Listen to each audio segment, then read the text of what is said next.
So what, a rival king is going to overthrow me? Careful, Ty. You know the Talus story, right? Talus? The guy who was told by an oracle that he would drown. So he tried to teach himself how to breathe underwater and subsequently drowned. Talus's mistake was listening to the oracle in the first place. All this oracle stuff works on the power of suggestion. Once someone puts a thought in your head, it's hard to get rid of it. Plus, oracles like to say stuff that'll make you act crazy and stir up drama, so you keep coming back for more advice. It's their business plan. Wow, you're right. Those oracles are clearly a scam. Even the really cute ones. Your skepticism is unbecoming and, if you don't mind me saying, foul. If Prophecy Duck says a rival king is going to overthrow you, then a rival king is going to overthrow you. Now, give me those crumbs. Daddy wants bread. Ty, a rival king is not going to overthrow you. Listen, I monitor all nearby city-states and their desire to kill us. Why? Because the world is a cesspool of hate. Read a vase once in a while. Fair point. But, luckily for you, no rival king thinks of you as a threat. A lot of them haven't even heard of you. You could have phrased it differently. Closest possible threat is Askill, but you guys are cool, right? Yeah, totally cool. And he's a true warlord, and he's got the best intel of all. And I'm just going to double check with him about the whole no rival kings thing. So. Ty, don't visit him. You're falling right into the trap here. This is how prophecies come true. It's coming true either way.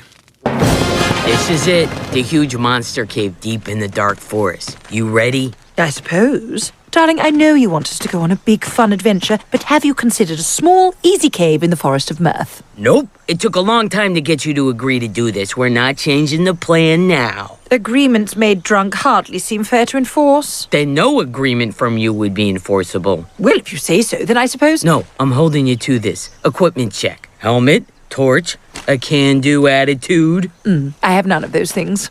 0 out of 3 ain't bad. We should follow those bats. Perhaps they're flying to a jewelry store or a pool. No, we're doing a fun adventure. Plus... What are you doing? There's no monsters in this cave. I took us down here because I wanted to have a heart-to-heart and get something off my chest. No! Frantic animal exit! And every time I try to ask you, you fly away. I do not. I just fly away a lot. If it happens to coincide with you saying something irritating and nonsensical and trying to waste everyone's time, then that's simply a happy coincidence. Nice try. You can't escape this cave without me. So today, we're going spelunking and having a talk. Oh, all right. I got all day. So you're super sure? As sure as can be, brother. You're the only king nearby. I've attacked and eaten the rest. How wonderful. No rival kings nearby. Except in my belly.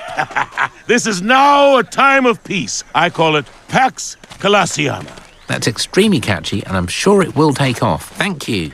You leaving already? Would you like some blood tea? It's a delicacy. I'm not much of a tea drinker, but thanks. Suit yourself. You like the bloodletting too much. It makes me uncomfortable. I knew there was no reason to trust that duck. Oh, what's this soft sensation? It's a silk rug, sir. Silk rug, wow. This is clearly very high quality. Very perceptive of you. This is one of my finest rugs available. Perhaps I should buy this for the palace. Good call, sir. That pattern and texture will blend in perfectly at your palace. I'll buy it. I'll send some of my servants to come pick it up later. Sounds good, sir. You been to that new rug merchant? Truly unforgettable rugs. Oh man, they're the best. There's a reason everyone calls that merchant the Rug King. Rug King, Rug King, Rug King, Rug King, Rug King. Joshua, Rug are King, you good? Rug Hello? King, My Rug friend King, keeps repeating Rug King Rug for King, no reason. Rug King, Help! Rug King, Oh my Rug King, Rug King, What's wrong with Rug you? King. It's got to be just a weird, dumb coincidence, right? I mean, this guy being called Rug King right after I got this rival king prophecy. I mean, how would I get overthrown by some merchant? Especially one who's obviously so nice. Exactly. It's nothing to worry about. It's just people seem to like him a lot. A lot. Do you remember what we talked about? You have to stop fixating on this prophecy. Oracles aren't real. I only had to study Prophecy Duck for one afternoon to determine he has no real powers. Now we're just hanging out. He's staying for dinner. He might be a phony, but he has a great personality. You cod, you. By the way, Oracles are not phony, and the prophecy's going to come true. I'm not fixating on the prophecy, but you have to agree it's interesting. A merchant who called himself a king? Who does that? Certainly an ambitious man, that's for sure. Perhaps someone whose ambitions rival mine. Rival! No, naughty. Stop it. What I should do, and just as a precaution, is make friends with the guy. The prophecy says a rival king will rise and I will fall. So if I make this guy a friend king, I'm fine. I'm telling you, you gotta stop thinking about the prophecy. I'm not thinking about the prophecy anymore, Hippo. I'm thinking about the Rug King and how we're about to become best friends. I love friends. That's true, prophecy, Doc. Oh, big crack ahead. Gotta jump! Jump, I said. Don't push it. Jerky time. Want any? Lizard jerky. No, thank you. Suit yourself. So, I've been mad at you recently. Ugh, for God's sake. It started after the battle against the cows. The ones who walked on their hind legs and were racist. Right, I remember now.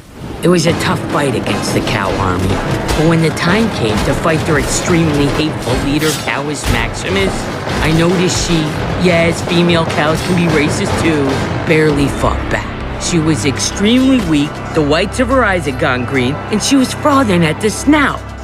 I had a hunch you did something to weaken her because you didn't have faith in me. Oh, please. Then the other day I was rummaging through the dungeon trying to find an old warhammer. And that's when I found a vial of cow poison hidden away in there. Oh my God, I'm bored of this blather. Is it any wonder I haven't wanted to indulge in this? It's the most tiresome thing we could possibly talk about. I'm off. Mom! Stupendous. Didn't you say this cave was empty? Hey, Rug King. We just wanted to say we bought a rug from you a few months back. Yes, I remember the high-pow beige rug for the baby's room. Great memory. Well, our baby was trampled by those feral goats that used to live in town. So sorry to hear that. But your rug was so plush, she might actually be okay eventually, it seems like. And it's held up well since then, too. So we just wanted to say thank you. Take care, King. Take care, King. No one's ever said that to me. Remember, we're on a friend mission. Become his friend. But how to befriend a stranger? Schlub is good at this. What would Schlub do? Why, it's the Rug King. Hello. Oh, hello, King Tyrannus. How wonderful to see you again. It's your lucky day. You're joining me for drinks at the tavern. Special for you, Rug King. This one's completely urine-free. You go out much? I bet you're a man about town.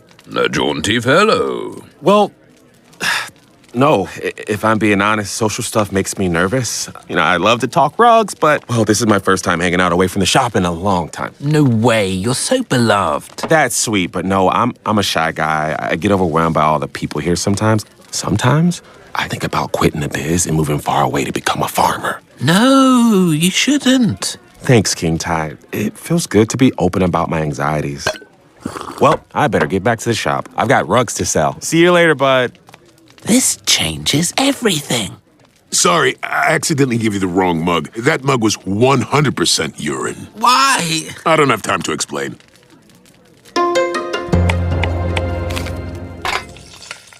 Great news, everyone. I identified the Rug King's main weakness. Social anxiety. I thought you were going to become friends with him, not identify his weaknesses. No, yeah, sure. I mean, I didn't mean weakness. I meant we're friends now, and because of that, the Rug King happened to reveal a solution to our prophecy problem. Long story short, we're throwing him a gala. A gala? I'll put on my bow tie. This sounds like a lot of work when you could be doing what I would do in your situation. Nothing. But then I wouldn't be creating an opportunity to overwhelm him, so he leaves the city, which sounds bad, but it's a perfect plan and it's best for both of us. Don't judge me. Other kings have done way worse than a last-minute gala for a carpet merchant.